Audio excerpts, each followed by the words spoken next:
Bonjour à toutes et tous, ravi de vous retrouver pour la conférence de presse officielle des 24 heures moto 2026. C'est la 49e édition des 24 heures moto et elle est devant nous du 16 au 19 avril sur le circuit Bugatti. Et là, vous vous posez des questions, vous vous dites combien de motos au départ? Quelles seront les forces en présence? Quelle perspective pour l'endurance moto? Quel programme festif autour de la course? Quelle nouveauté aussi! Organisateurs, fédérations, mais aussi concurrents et pilotes vont se succéder dans les prochains instants pour répondre à toutes vos questions. Le moment est donc venu de lever le voile sur les 24 heures moto 2026. Nous allons tout de suite retrouver Pierre Fillon, le président de la CO. Top départ.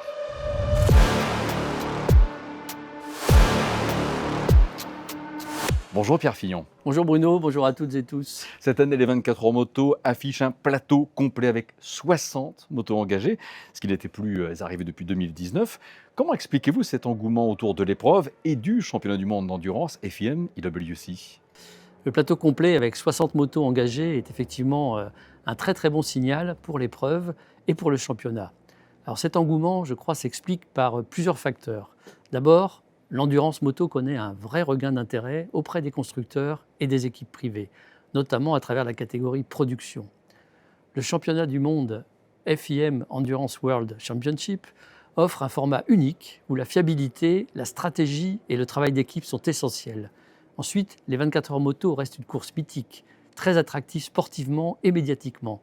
Le circuit Bugatti au Mans est un lieu emblématique et beaucoup d'équipes veulent venir s'y mesurer. Enfin, le travail mené ces dernières années pour renforcer la visibilité et la structuration du championnat contribue aussi à attirer davantage d'engagés.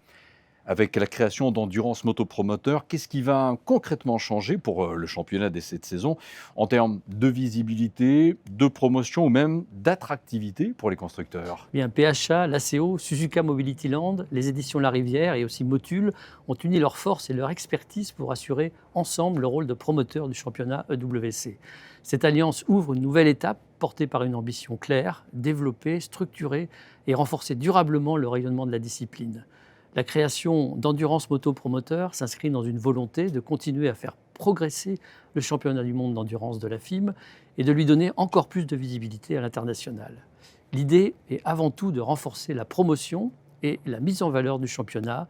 L'endurance moto possède une identité très particulière avec des courses longues, une dimension collective très forte et des épreuves emblématiques comme les 24 heures moto notamment. Et il est important de continuer à mieux faire connaître cette discipline. Pour les constructeurs et les équipes, l'objectif est aussi de consolider l'attractivité du championnat en lui donnant encore plus de lisibilité et de rayonnement. Une promotion renforcée et une mise en avant plus large des acteurs du championnat doivent contribuer à soutenir la dynamique que l'on observe aujourd'hui.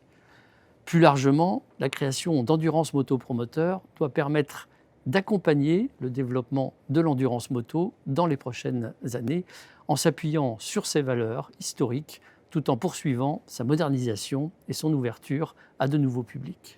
Pierre Fillon, les 24 heures moto sont devenus bien plus qu'une course avec une véritable fête de la moto autour de l'événement. Quels seront les grands temps forts du programme cette année pour les spectateurs au Mans? Les 24 heures moto sont effectivement devenus un grand rendez-vous populaire, Bruno, pour tous les passionnés de moto. Au-delà de la course elle-même, l'événement propose tout un programme d'animation qui contribue à créer une atmosphère unique sur le circuit Bugatti pendant 4 jours. Et même en ville, puisque tous les concurrents défileront à nouveau en plein centre du Mans. Les spectateurs pourront profiter des concerts, des nombreuses animations dans le village, des rencontres avec les pilotes lors des séances de dédicaces ou encore des parades et démonstrations. L'idée est vraiment de permettre à chacun de vivre l'endurance moto de l'intérieur, au plus près des équipes et des machines. Il y a aussi ce moment toujours très fort du départ, puis la nuit de la course qui fait partie de l'ADN des 24 heures moto. Voir les motos traverser la nuit, ressentir l'intensité de la course et partager cette expérience avec des dizaines de milliers de passionnés, c'est quelque chose de très particulier. Cette année, c'est l'acteur Pio Marmaille qui donnera le départ. Pourquoi ce choix et que représente en fait pour vous la présence de personnalités comme lui au départ de la course? Le départ des 24 heures moto est toujours un moment très symbolique et nous aimons y associer des personnalités qui ont un lien authentique avec l'univers de la moto ou de la mécanique. Pio Marmaille est un passionné de moto de longue date, il roule régulièrement et partage cet attachement pour la liberté et les sensations que procure la moto. ce qui crée un vrai lien avec l'esprit des 24 heures moto et avec le public de l'épreuve. C'était donc assez naturel de l'inviter à donner le départ cette année. Sa présence va permettre aussi de faire dialoguer différents univers. Les 24 heures moto sont une compétition sportive de très haut niveau, mais elles appartiennent aussi à une culture populaire très forte.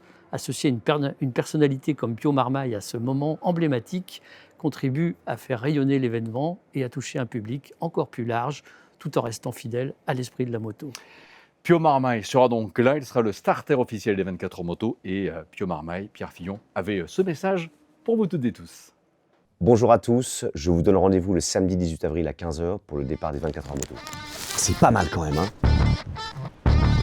Ça va être dingue, ça va être dingue!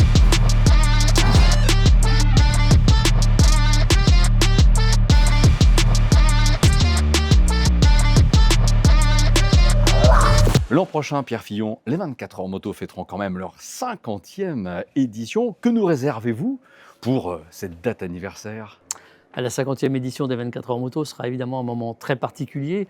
C'est une épreuve qui a marqué l'histoire du sport moto et qui a vu défiler des générations de pilotes et de machines et de passionnés. Nous souhaitons faire de cet anniversaire un temps très fort, à la fois sportif et festif. Donc l'idée sera de célébrer l'histoire de l'épreuve tout en mettant en avant son avenir. Plusieurs projets sont à l'étude pour marquer cette édition, avec notamment des moments dédiés au patrimoine de l'endurance moto, mais aussi des animations spéciales pour les fans. Mais avant tout, la plus belle manière de célébrer cette 50e édition, Bruno, restera de voir les meilleurs pilotes et les meilleures équipes s'affronter pendant 24 heures sur la piste du Mans. Parmi les nouveautés des 24 heures moto 2026, on retrouve le Le Mans Suzuka Positive Award. De quoi s'agit-il exactement? Alors, le Le Mans Suzuka Positive Award est une initiative commune entre l'ACO et le circuit de Suzuka pour valoriser les équipes qui s'engagent sur des projets de durabilité et d'impact social. L'idée est simple, montrer que l'endurance moto peut aussi être un moteur d'initiative positif, qu'il s'agisse d'environnement, d'action sociale ou d'innovation responsable. Concrètement, les équipes peuvent présenter des projets très variés, des actions environnementales pour réduire leur impact, des initiatives d'économie circulaire ou de gestion des déchets, des projets caritatifs ou encore des actions sociales comme des activités éducatives ou l'intégration des jeunes dans les équipes. Les candidatures sont ouvertes et les équipes ont jusqu'au 13 avril pour soumettre leurs projets avant une remise du prix pendant les 24 heures moto. L'édition 2025 a servi de phase test et notre objectif est désormais d'inscrire cette démarche dans la durée et d'encourager toujours plus d'équipes à s'engager. Merci beaucoup Pierre Fillon, et voilà pour le Le Mans Suzuka Positive Award. Moi je trouve qu'il n'y a que des ondes positives autour de ces 24 heures moto 2026, et tant mieux. Pierre Fillon, merci encore. Entretien à suivre, c'est avec Dominique Hébrard, il est le directeur de la commission technique et sécurité de la FIM.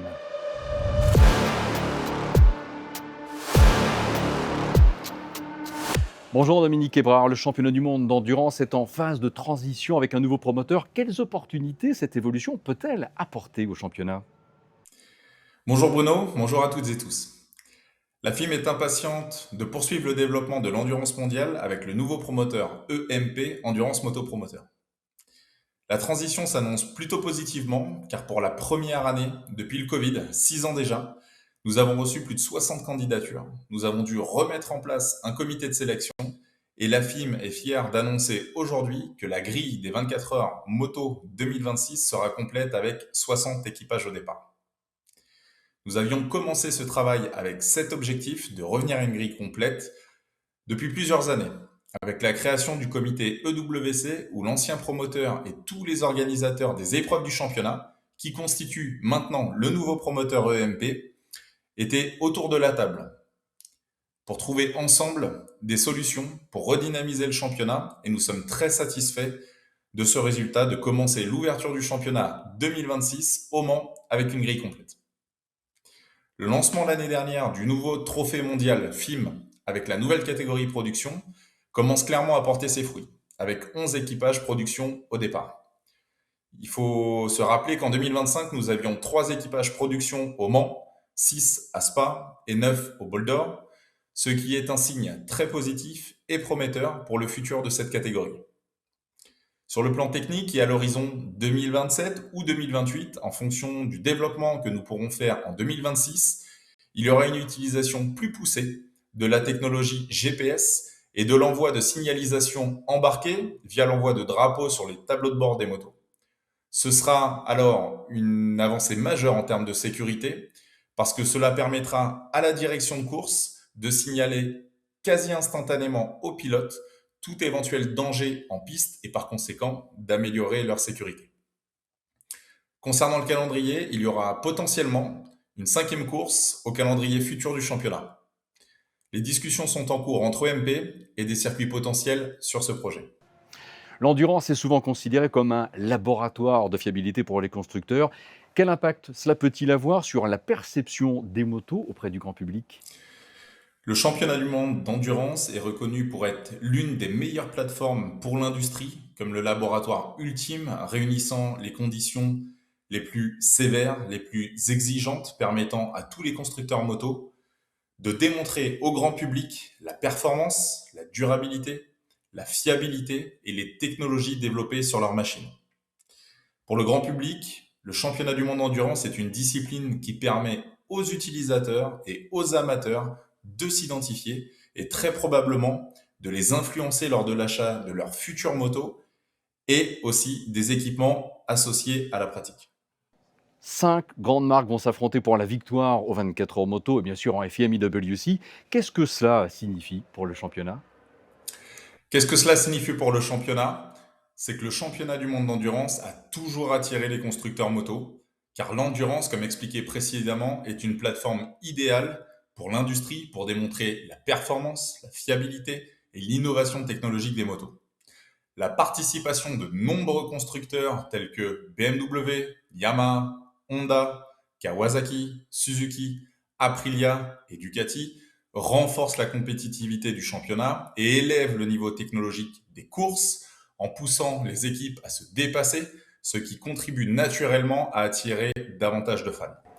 Depuis l'an passé, les airbags sont désormais obligatoires en course. Quel bilan et enseignement en tirez-vous un an après ? L'utilisation de la technologie airbag était déjà fortement recommandée en 2025 et nous savons par les statistiques collectées en 2025 que plus de 90% des pilotes l'utilisaient déjà l'année dernière. À partir de cette année, les airbags catégorie 1 et 2 FIM deviennent obligatoires pour toutes les catégories du championnat du monde d'endurance, ce qui aura un impact positif en termes de sécurité pour les pilotes. Il nous faudra attendre quelques saisons pour analyser concrètement les données techniques et médicales pour faire un bilan documenté sur les résultats obtenus. En parlant de sécurité des pilotes, à noter qu'à partir de 2026, les casques homologués FIM Phase 2 seront également obligatoires, apportant ainsi une meilleure protection pour les pilotes en cas de chute. Pour conclure, nous avons une très belle saison d'endurance 2026 en perspective. Je souhaite une excellente préparation à toutes les équipes, pilotes, bénévoles, et nous vous donnons rendez-vous dans un mois sur le circuit Bugatti au Mans pour l'ouverture du championnat du monde d'endurance FIM 2026 lors de cette 49e édition des 24 heures moto. À très vite. Merci beaucoup Dominique Hébrard, directeur commission technique et sécurité de la Fédération internationale de motocyclisme. Les 24 heures moto, c'est un événement majeur en France. Retrouvons tout de suite Patrick Coutan, représentant de la Fédération française de motocyclisme.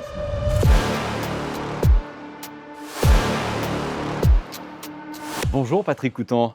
Bonjour Bruno. Vous représentez la Fédération française de motocyclisme présidée par Sébastien Poirier. Alors Patrick Coutan, c'est important. Vous avez annoncé en décembre dernier une nouvelle feuille de route environnementale et le repositionnement du label éco-épreuve. Alors pouvez-vous nous en dire plus sur ce cahier des charges et comment également va-t-il concrètement transformer l'organisation des compétitions mais aussi accompagner les organisateurs dans cette transition ?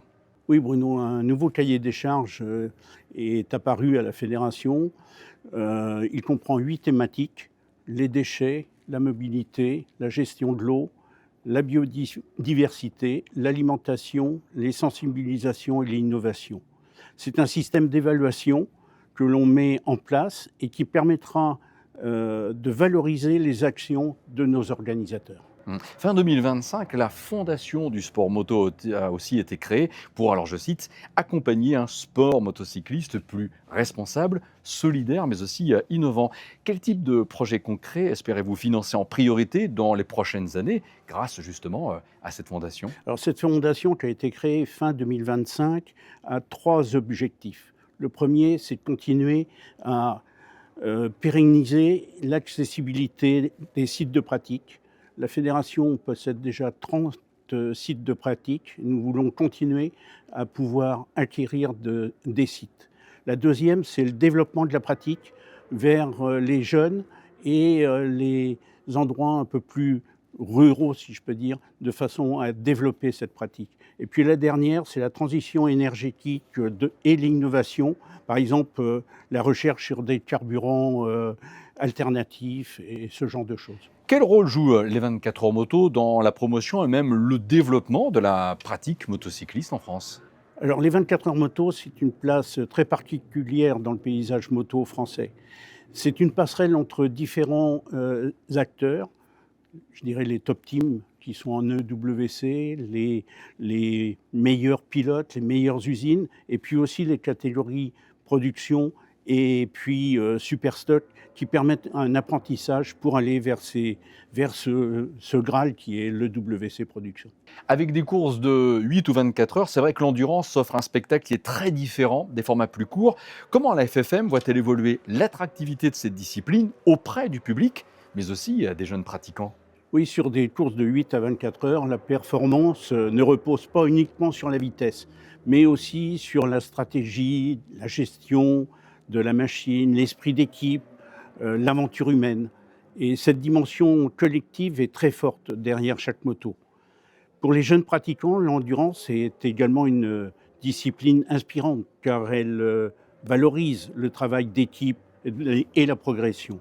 C'est vrai que les grandes courses d'endurance, elles reposent aussi sur l'engagement de nombreux officiels, de bénévoles aussi. Comment la FFM travaille-t-elle pour former et renouveler ces acteurs qui sont indispensables à l'organisation des courses? Tout à fait, Bruno. Ces gens de l'ombre, ces femmes de l'ombre, c'est plus de 600 personnes pour les 24 heures moto. Et si on ne les avait pas, on ne pourrait pas faire de course. Et pour relancer, il nous faut toujours des nouveaux commissaires. Eh bien, la fédération a relancé une campagne de formation en direct par Internet, de façon à pouvoir avoir ces jeunes qui viennent pour encourager les nouvelles vocations et puis continuer des courses telles les 24 heures. Absolument. Merci beaucoup, Patrick Coutan, pour la Fédération française de motocyclisme. Voilà pour le mot des organisateurs, des fédérations. Nous y voici. Le moment est donc venu de vous révéler le plateau des 24 heures moto 2026. 60 prétendants. C'est remarquable. 24 heures moto 2026, voici la liste des engagés. 60 motos sont attendues au départ des 24 heures moto 2026. Découvrons ensemble la liste des engagés en commençant par la catégorie reine, la catégorie Formula IWC avec 19 équipes. En commençant par l'équipe justement gagnante des 24 heures moto l'année passée, la championne du monde en titre aussi. Elle porte donc le numéro 1, c'est la Yamaha du team Yard Yamaha Official IWC Team.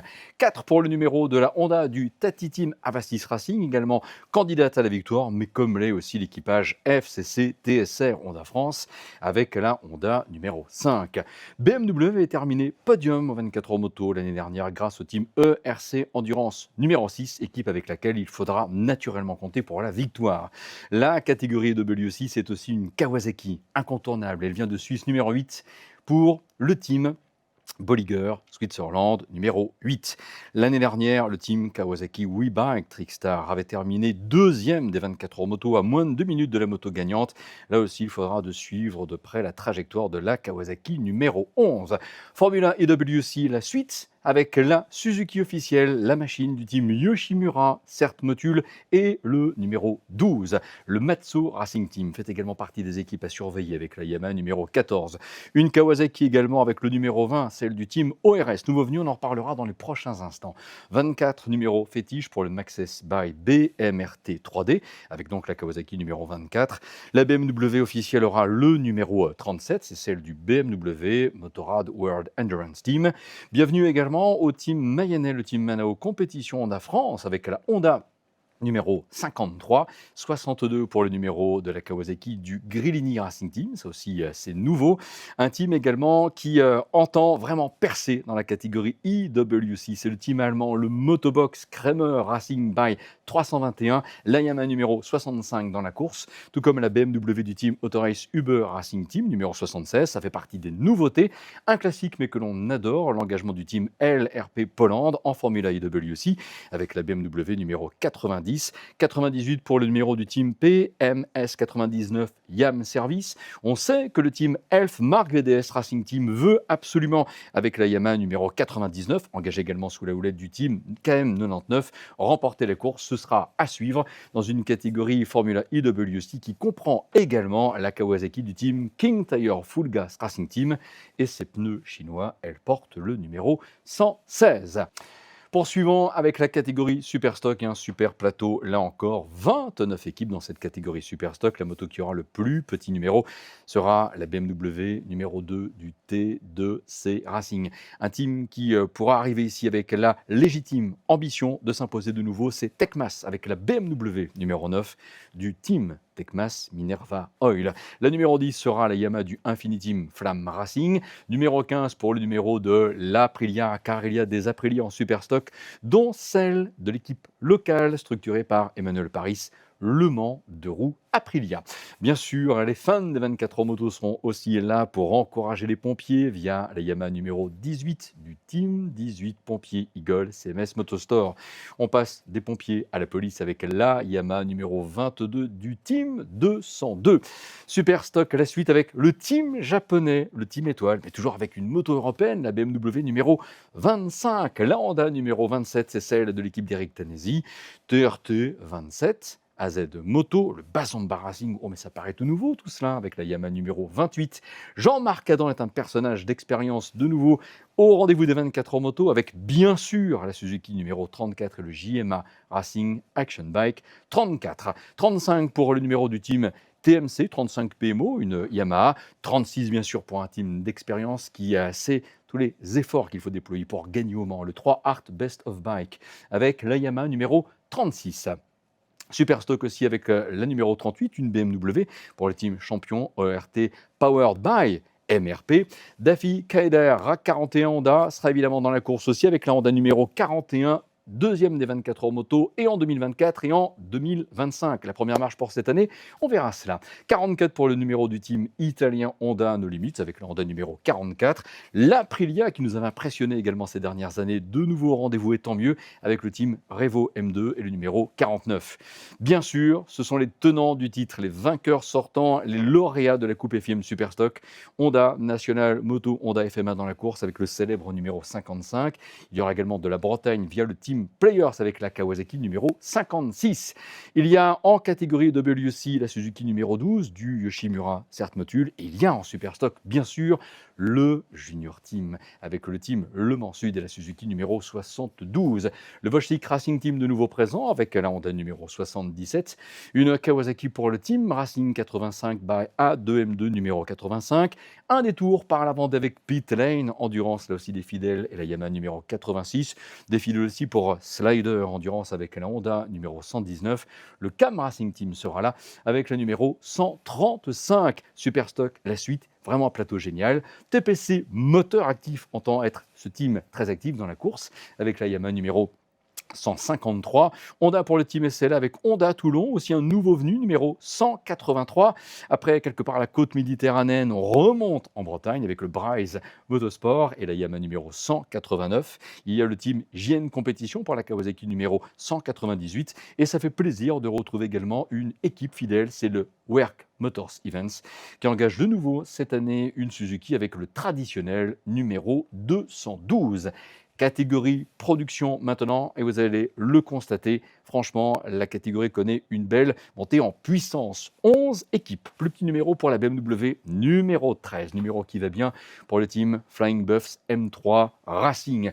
Yamaha avec la numéro 16, engagée sous les couleurs du team HTC Racing. Le Green Team 42 également dans la course avec la Kawasaki numéro 42. Le NF Racing Moto Attitude pour la Yamaha numéro 89. Legacy Compétition est là avec la Yamaha numéro 96, 142. pour le numéro du GRT 42, Kawasaki Orléans Moto Sport. La catégorie production comprend également le team ETH by 2V Racing avec la Honda numéro 144. Artec aussi avec la Kawasaki numéro 199. Le team Grip Attack, sympathique ce nom avec la Honda numéro 210. Supermoto Racing également dans la course avec la Yamaha numéro 222 et bravo à Manao Compétition Honda Team, déjà présent en catégorie Formula IWC, mais qui a également une moto engagée en production sous les couleurs du Manao Compétition Honda Team et la numéro 531. Il y a également la catégorie expérimentale avec une machine, mais non des moindres, celle du team Métis. C'est un team sartois avec la Métis numéro 45. Voilà pour le plateau exceptionnel de ces 24 heures moto 2026, manche d'ouverture du championnat du monde IWC FIM. Nous poursuivons avec la réaction des nombreux candidats à la victoire, en commençant par les vainqueurs sortants, le team champion du monde d'endurance en titre aussi, le Yacht Yamaha, avec Marvin Fritz.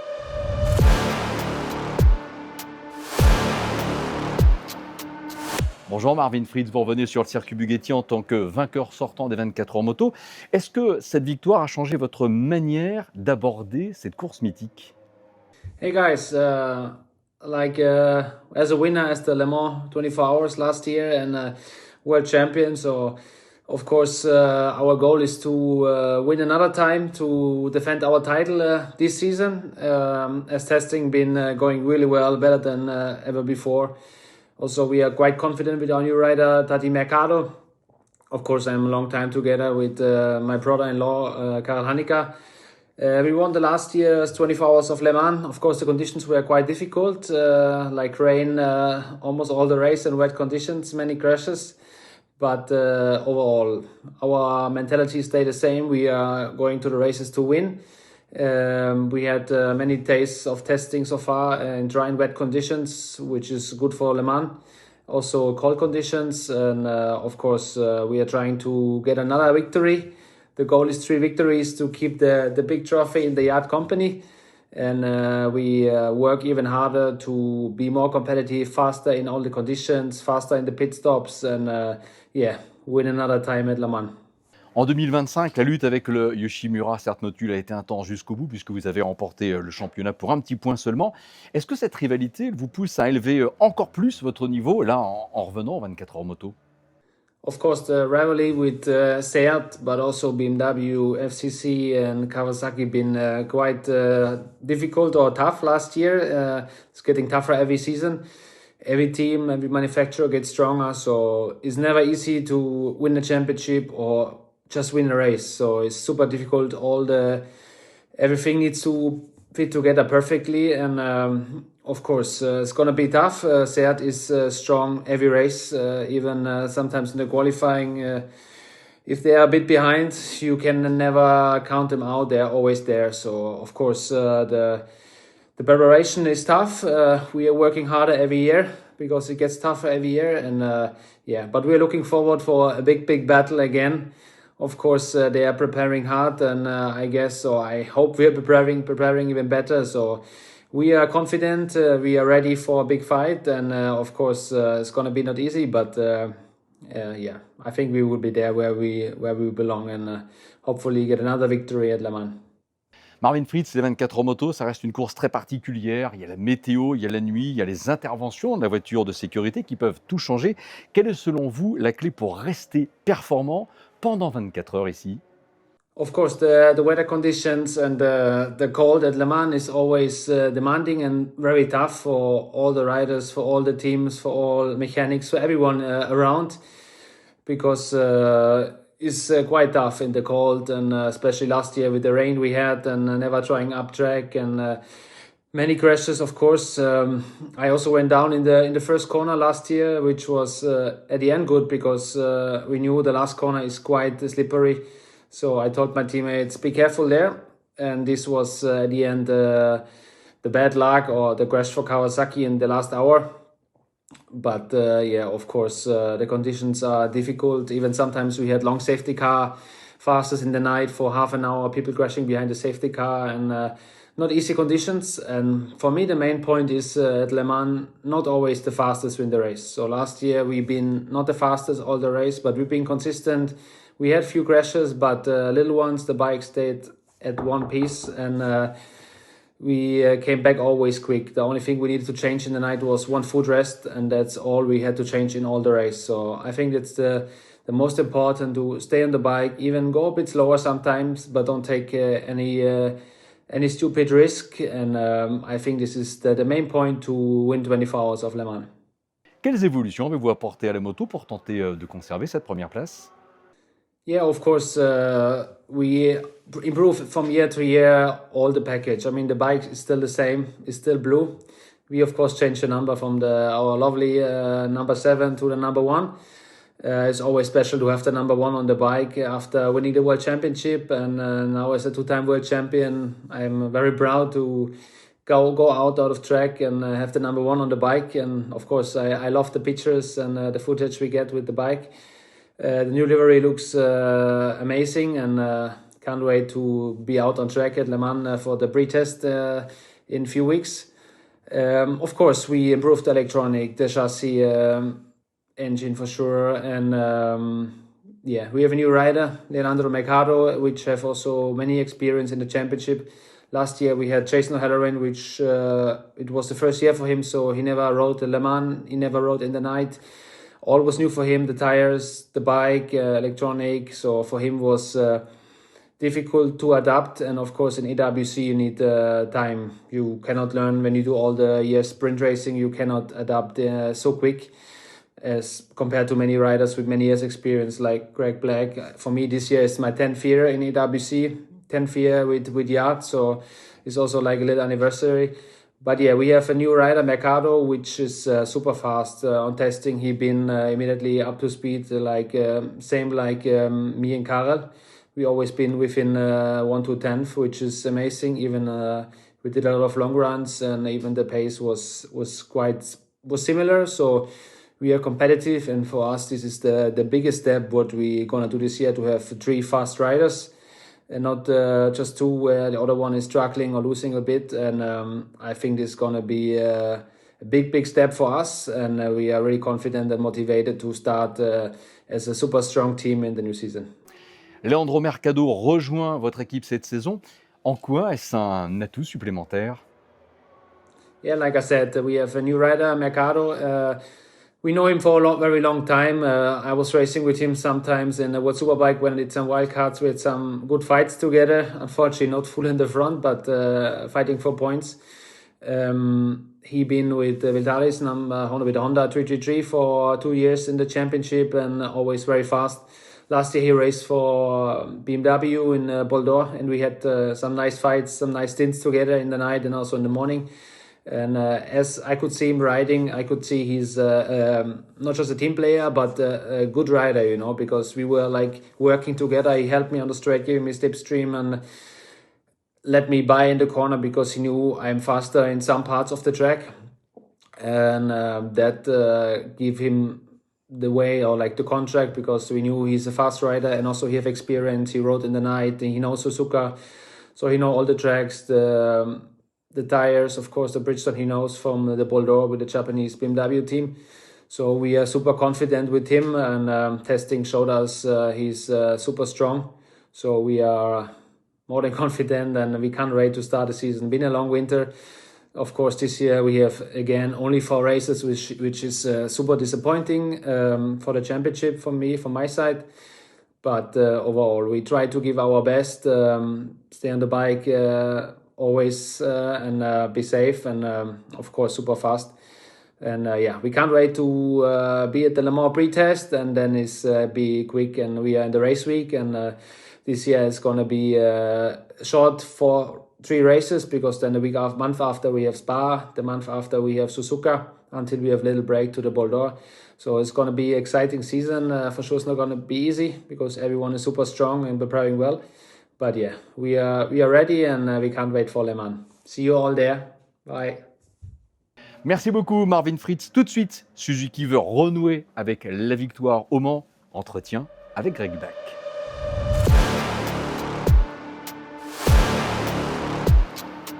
Bonjour Greg Black. Bonjour Bruno. Bon, l'année dernière, allez, dois-je le rappeler, le titre mondial vous a échappé effectivement pour un petit point seulement derrière le Yacht Yamaha. Quelle est votre analyse de cette saison si serrée et que retenez-vous aussi pour cette nouvelle édition des 24 heures moto?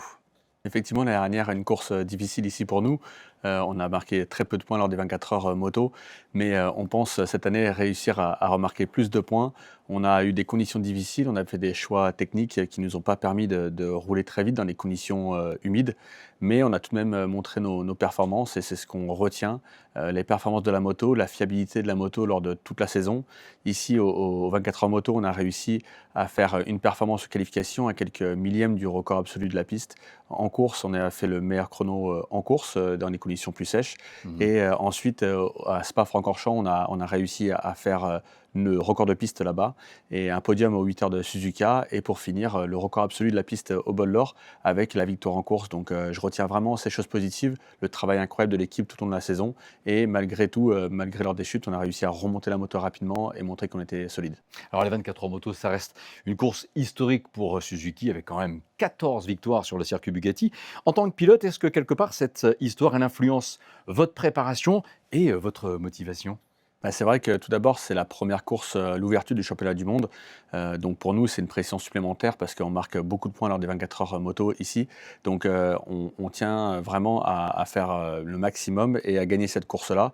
Le team est basé à quelques centaines de mètres du circuit. Les partenaires sont juste à côté et beaucoup viennent nous voir ici sur cette épreuve. Donc c'est quand même important pour nous de marquer des points. Mais la pression reste pour nous quand même plutôt positive. Alors Greg, cette année marque quand même les 40 ans de la Suzuki GSX-R. En tant que pilote, mais aussi contributeur au développement de la moto, pouvez-vous nous en dire plus sur le rôle que vous pouvez jouer dans les réglages, la fiabilité de la machine aussi?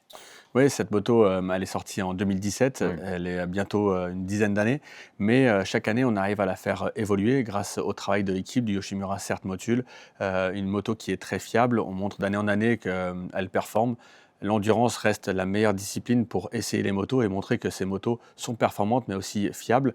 Et les évolutions qu'on apporte techniquement à chaque séance, on était en Espagne il y a très peu de temps pour faire nos premiers essais de la saison et on a encore des nouvelles pièces, des nouvelles choses à essayer pour faire développer cette moto et continuer à justement apporter ça pour les nouvelles motos à venir. Alors justement, une nouvelle GSX-R est attendue, Greg, c'est naturellement important. De quelles évolutions cette moto va-t-elle bénéficier? Surtout la question que tout le monde se pose, quand va-t-elle être engagée? Alors cette moto, comme on l'a dit, c'est une 40e édition, 40e anniversaire. Donc cette moto-là, elle apporte quelques évolutions. On a une évolution aérodynamique sur la moto, mais aussi une évolution moteur. Après, elle reste quand même similairement la même, parce qu'on a une très bonne base qui fonctionne. Donc il n'y a pas forcément de but de changer, de renouveler toute cette moto-là. Mais on espère pouvoir rouler avec cette saison quand elle sera finalisée et quand le lancement sera fait. Donc on espère justement essayer ces nouvelles pièces très rapidement. Très bien. Merci beaucoup, Greg Black, pour Suzuki et le Yoshimura CERT Motul. Tout de suite, un constructeur, mais deux équipes qui sont effectivement les top teams en super stock. Le constructeur, c'est Honda avec National Moto et RAC 41.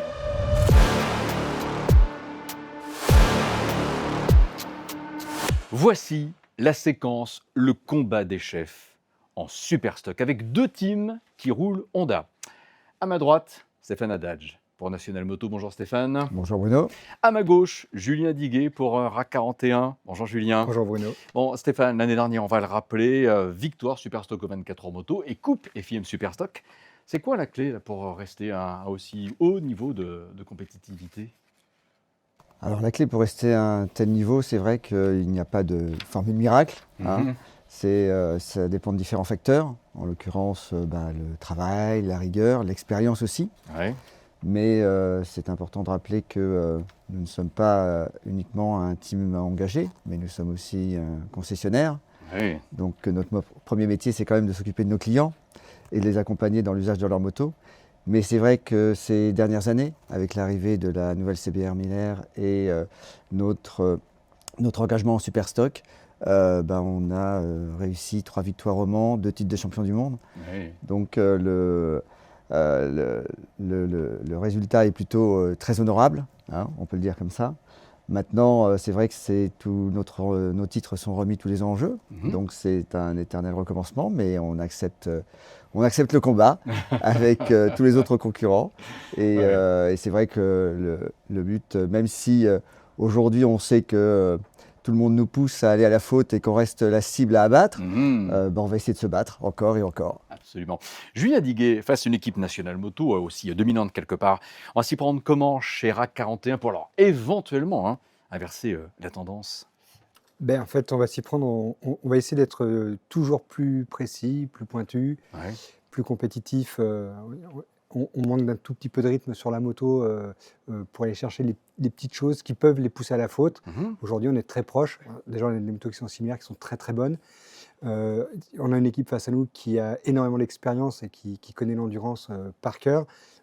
Aller les chercher, c'est pas la chose la plus facile à faire, mais il va falloir que nous, on soit notre premier concurrent. Je dis toujours, c'est pas les autres, c'est nous. Alors justement, Julien, quand on regarde bien les résultats avec RAC 41, vous avez terminé deuxième à la fois 24 heures moto, donc en Coupe du Monde FM Superstock aussi. Quels enseignements principaux, quelque part, vous tirez de ces expériences?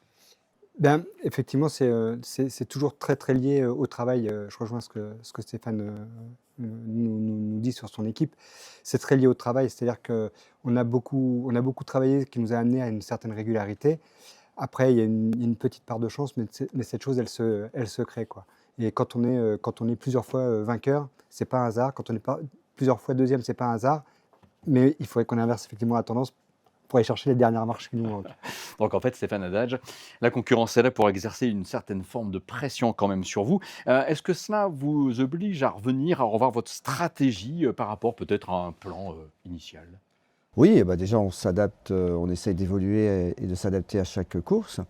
On l'a fait déjà et au championnat, on l'a fait déjà l'année dernière avec le départ de Sébastien Suchet en le remplaçant avec Johan Nigon, Oui. en choisissant un pilote qui puisse s'adapter le mieux possible avec Valentin Suchet et Guillaume Raymond.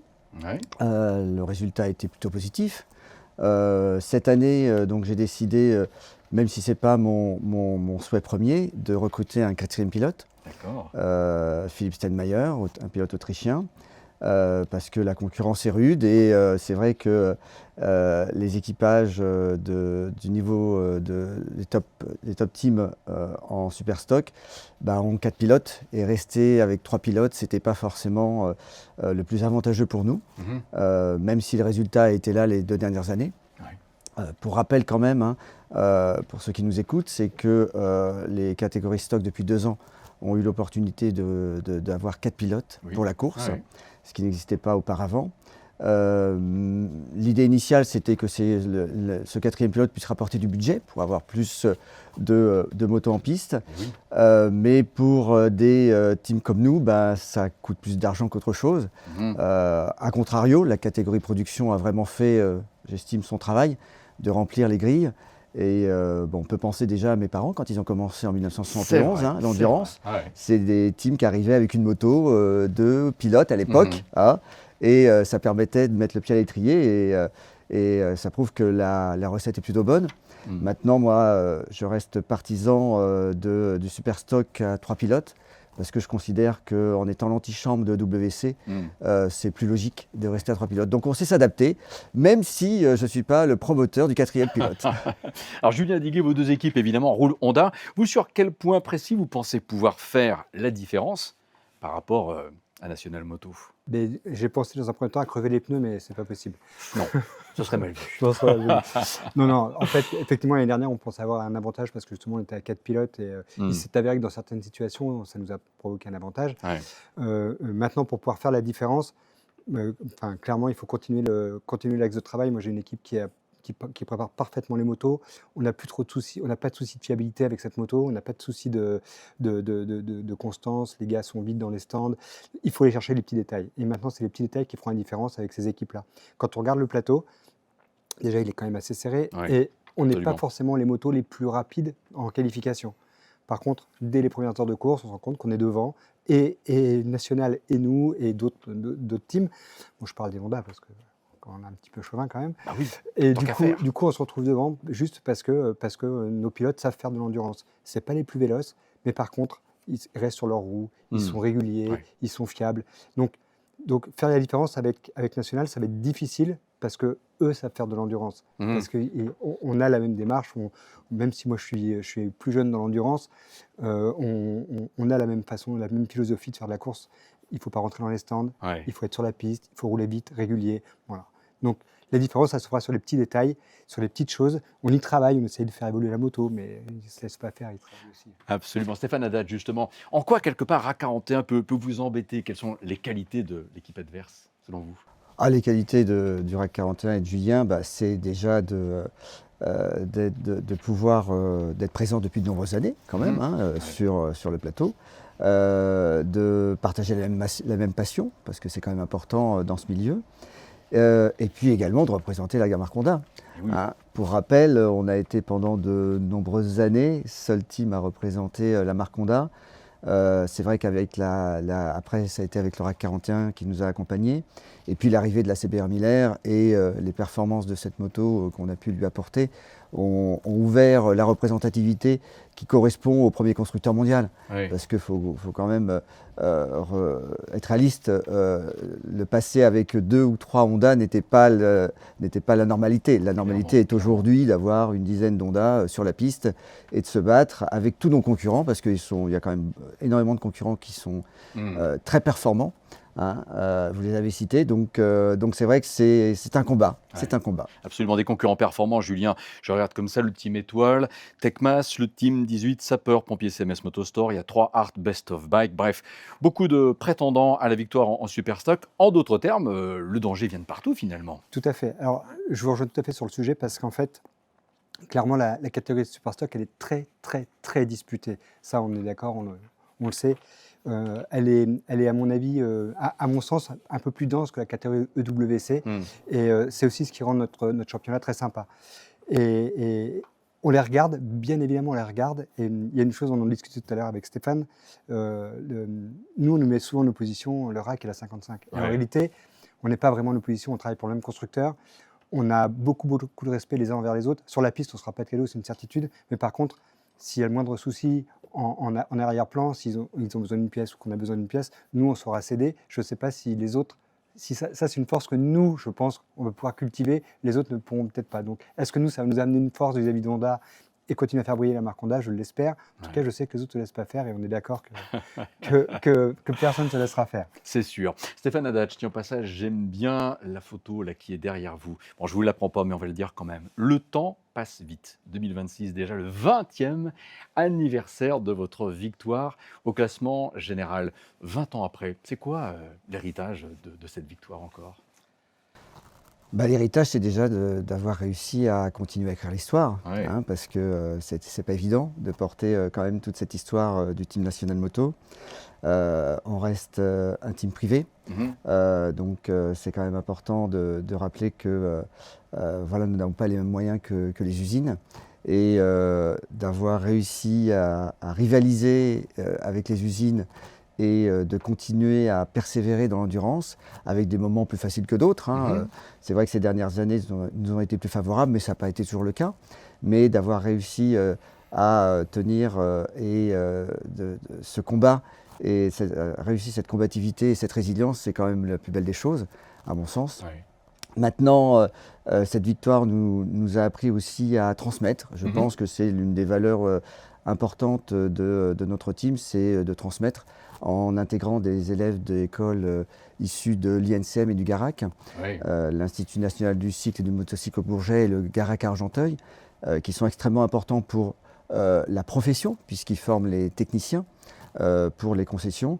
Et on essaye dans cette pépinière de valoriser ceux qui sont les plus volontaires, ou en tout cas les plus performants à l'école, et de leur faire découvrir le monde de la compétition avec ses valeurs, avec leur faire découvrir le goût de l'effort, ce qui n'est pas forcément facile auprès des jeunes, et de les porter vers cette valeur travail qui est extrêmement importante. Donc voilà, donc on essaye de continuer l'héritage, mais avec des évolutions, toujours en s'adaptant à l'évolution de notre environnement, et bien sûr de cette aventure humaine, parce qu'avant tout, on en parlait avec Julien et avec Je pense que l'endurance a cette grande valeur C'est vrai. de partage et d'aventure. Donc c'est pour ça que je remercie nos partenaires, Bien nos sûr. bénévoles, nos fans qui nous suivent depuis Et il y en toutes a. ces années. Voilà, et je partage avec eux toutes nos victoires avant tout. Donc voilà, l'héritage, c'est vraiment de continuer Bravo. et de Ouais. porter la passion de la moto le plus haut possible. Vous l'exprimez très bien. Vous allez pouvoir vous serrer la main sur ce plateau-là en direct. Allez, faites-le Avec maintenant. plaisir. Voilà, Avec Stéphane plaisir. Hadadj et Julien Diguet, évidemment, dans la catégorie des Superstocks. On va retourner maintenant en catégorie Rennes, la Formula IWC, pour évoquer un constructeur européen toujours en quête d'une première victoire en 24 heures moto sur le circuit Bugatti. C'est évidemment BMW. Nous allons tout de suite retrouver un nouveau venu d'ailleurs dans l'endurance, c'est Michael van der Mark.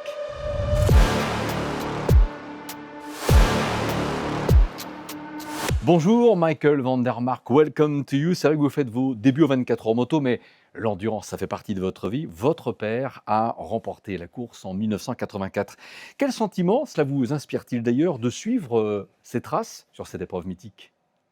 So yeah, it will be my debut in the 24-hour Le Mans this year. So it's going to be special. First of all, it's my debut, but also after my dad won it back in 1984 together with his mate. So it's special to be there, especially for our family, and it motivates me even more to get this beautiful trophy back into our family. So looking forward to it. It's gonna be tough, but hopefully we can have some great results there.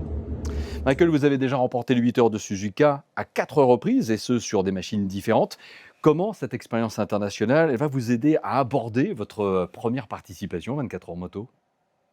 The 4 Suzuka wins, for sure I've quite a lot of experience there, but as everyone knows, it's an 8-hour race, and Suzuka is special. It's more an 8-hour sprint race. So I have some experience there with pit stops and sharing the bike with your teammates. So for sure this will help, but a 24-hour race, doing the full stints at night, in the morning, it's gonna be tough. And luckily I have some very well experienced teammates. They can learn me a lot, and honestly I know it's gonna be tough, but it's gonna be special. Avec BMW, votre objectif est-il de faire de la marque le premier constructeur européen à remporter les 24 heures moto? Et d'ailleurs, comment comptez-vous y contribuer? Yeah, it will be BMW's. If BMW win, it will be the first European manufacturer to win the 24 hours of Le Mans. This will be very special. It will be nice to do it, and for sure, if you want to win the world title, you have to win Le Mans as well. So our goal is to fight for the world title, and if we can be the first European manufacturer to win Le Mans, we'll make it even more special. Michael, vous êtes issu du championnat du monde Superbike. Aux 24 heures moto, vous allez bien sûr partager la machine avec 2 autres pilotes. C'est déroutant pour vous? Yeah, sharing the bike with 2 others is something you have to get used to. You have to agree with, and for sure it's not always easy. But with all the testing we've done, we all had the same or similar comments. We had similar speeds, so this is a very big positive. But of course, it's weird that you cannot adjust the bike as much as you want, like really how you want the bike. But this is also the beauty of endurance racing, that you can't have a perfect bike, but you have to have a good base and a good rhythm with all 3 riders. So it's on one side is difficult, but the other side is also less stressful, because you know what you have, and nothing's going to change, and you can learn a lot while you're riding that bike. Merci Michael van der Mark et encore une fois, bienvenue aux 24 heures moto. Alors c'est vrai que échanger avec les équipes officielles, les teams champions du monde, ça nous apprécions, mais nous apprécions aussi de mettre en avant des équipes parfois plus amateurs, nouvellement créées. Pourquoi? Parce qu'il y a forcément une très belle aventure humaine qui en est à la base. Souhaitons à présent la bienvenue au HTC Racing.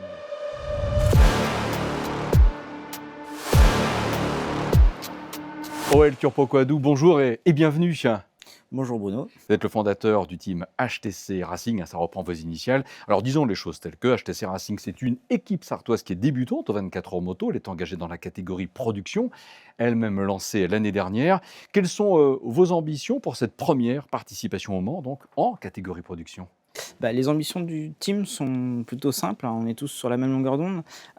C'est d'aller chercher la plus haute marge du podium, aussi bien aux 24 heures moto que sur le titre à la fin de l'année. Donc voilà. Ah, vous êtes très ambitieux. Est-ce qu'on peut dire que quelque part grandir à quelques kilomètres du Bugatti dans une région où évidemment l'endurance est dans l'ADN, ça a un impact sur votre vision du sport? Quelle influence par exemple cette proximité elle a pu avoir à la fois sur la création mais aussi le développement de votre équipe? Ouais, tout à fait, grandir à quelques kilomètres du circuit Bugatti, du circuit des 24 heures. Donc on est baigné dedans au quotidien, que ce soit côté spectateur, comme en grandissant sur la partie technique avec plusieurs participations avec différents teams. Donc là, d'avoir le panneau en haut du box avec mes initiales, c'est un rêve de gosse. Ouais. Ouais. Firmin Prodhomme fait partie des pilotes de votre équipage OL. Il a remporté d'ailleurs la catégorie production. C'était l'année passée avec le team Supermoto Racing. Quelle valeur ajoute-t-il à votre équipe et en même temps, comment comptez-vous tirer parti de son expérience? Alors oui, Firmin a participé à la première année de la catégorie l'année dernière. Donc forcément, il a appris beaucoup de choses. Donc aussi bien du règlement que du coup de la machine qui est très proche de l'origine, donc qui est un peu différent. Donc voilà, et c'est un ami depuis longue date. Donc c'était important de faire ça avec lui. OL Turbo-Coadou, nous allons quelque part vous prendre à témoin. Quelles sont selon vous les raisons pour lesquelles la catégorie production séduit-elle autant d'équipes? La catégorie production, elle est très très proche des motos d'origine, donc de Monsieur Tout le Monde qui peut acheter une moto en concession. Donc forcément, c'est accessible à tous. Il y a énormément de coûts en fait qui sont calibrés à ne pas dépasser, donc il y a des coûts en fait moins importants. Bien, merci beaucoup, cher OL, et encore une fois, bienvenue au HTC Racing. D'ailleurs, saluer l'arrivée de votre équipe, c'est encore une fois saluer l'arrivée d'un nouveau team aux 24 heures moto en catégorie production. Pour terminer, nous allons faire de même, cette fois-ci dans la catégorie Rennes, la catégorie Formula IWC, pour saluer donc l'arrivée d'une nouvelle équipe, le team ORS.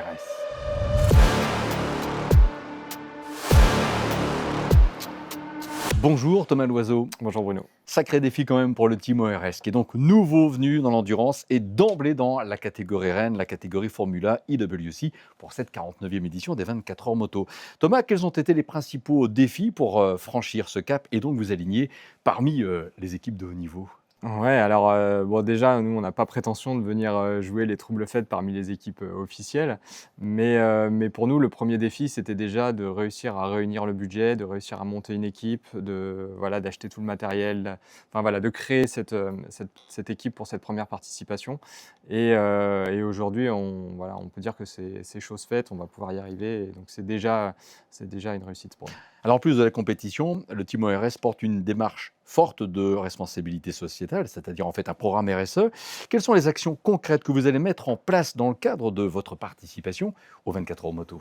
Alors, c'est vrai que les actions, elles peuvent être nombreuses et elles le sont. Notre souhait, c'était déjà de venir participer aux 24 heures moto avec un biocarburant, avec un carburant 100% durable. Malheureusement, pour diverses raisons, ça ne va pas être possible.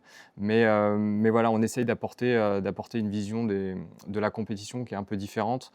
Aujourd'hui, je pense qu'on ne peut pas continuer à faire de la compétition comme on pouvait le faire auparavant, sans en compter, sans regarder à la dépense écologique également. Bien sûr. Donc en fait, on essaie de travailler sur beaucoup de choses. Donc, ça peut être sur la consommation des pneumatiques, contrairement aux EWC où nous, on va rester sur un programme de deux pneus, de un pneu arrière toutes les 2 heures, et de un pneu avant toutes les 4 heures. Donc, contrairement aux autres WC où ils vont faire un train de pneus toutes les heures, on va essayer de réduire la consommation de pneus. Par rapport aux déplacements également, on va essayer d'optimiser les déplacements, de ne pas faire venir 50 véhicules pour cet événement. On essaie de faire venir les gens par transport en commun. Enfin voilà, en fait, il y a beaucoup de démarches qui peuvent être mises en place, qui sont relativement simples. Nous, on essaie vraiment d'aller là-dedans. Ah, c'est génial. Pour vous, qu'est-ce qui constituerait une première participation réussie aux 24 heures moto, bien sûr, pour le team ORS. Comme je le dis souvent, hein, en ce moment, c'est déjà prendre le départ et d'être à 15 heures au départ sur la ligne, ce sera déjà une réussite. Après, voilà, on fera la course qu'on fera. On sait qu'on a une équipe technique qui a de l'expérience, qui est performante. On a des pilotes aussi qui sont expérimentés. Donc voilà, on fera la course qu'on fera. Après, si tout se passe bien, on peut espérer grimper tranquillement dans le classement. Mais l'objectif principal pour cette année, c'est pas de performer, c'est vraiment de montrer qu'on est là. Et puis après, on verra. Thomas Loiseau, je trouve qu'il y a une belle histoire en ce qui vous concerne, parce que vous avez déjà remporté les 24 heures moto, mais en tant que mécanicien pour Kawasaki. En quoi cette expérience vous est-elle, là, aujourd'hui, dans votre rôle de team manager ? C'est vrai que quand on travaille dans une équipe officielle ou dans une équipe en tout cas qui vise le haut du classement, forcément on apprend la rigueur, on apprend la précision, on travaille avec des gens qui ont de l'expérience, donc on apprend énormément. Moi aujourd'hui, c'est ce que j'essaie d'inculquer un petit peu aux membres de mon équipe, c'est voilà, d'être précis, d'être rigoureux. Et puis on sait qu'une course de 24 heures, ça se perd facilement sur des détails. Nous, on va essayer pas forcément de gagner, mais au moins de réduire ce risque de problématique pour aller le plus loin possible et d'être le plus fiable. Ce lundi, vous avez pu profiter de plusieurs séances de roulage sur le circuit Bugatti. Bon alors, premières impressions ? Globalement, ça s'est bien passé. On a un bon rythme de course. On a pu valider déjà certaines choses intéressantes. Donc, pour l'instant, on est plutôt confiant. Très, très bien. Merci beaucoup, Thomas Loiseau. Et que la satisfaction soit au rendez-vous pour vous, Team ORS, et naturellement pour toutes les équipes au départ de ces 24 heures moto 2026. Voilà, nous arrivons à la fin de cette présentation des 24 heures moto 2026. Merci à l'ensemble de nos intervenants. Allez, je prends la feuille de route. Les 24 heures moto, ça commencera le mercredi 15 avril avec l'avant-première. C'est en centre-ville du Mans aux Jacobins. C'est gratuit, venez-y. Toutes les motos seront là, tous les pilotes aussi. Jeudi 16, vendredi 17, bien sûr, il y aura les essais officiels. 3 plateaux également en accompagnement cette année avec la Continental Cup, la PMR Bridgestone Cup pour des pilotes porteurs d'un handicap, mais aussi le championnat du monde FIM Sidecar. Samedi 18 avril, en soirée, les Wampas seront en concert ce même samedi 18 avril à 15h. C'est l'acteur Pio Marmaille qui donnera le départ de cette 49e édition des 24 heures moto. Profitez de l'événement pour rejoindre le club et ainsi vivre la course dans d'excellentes conditions. 60 machines au départ des 24 heures moto 2026. La course s'annonce exceptionnelle. Soyez-en, nous sommes sincèrement impatients de vous accueillir sur le circuit Bugatti Le Mans du 16 au 19 avril.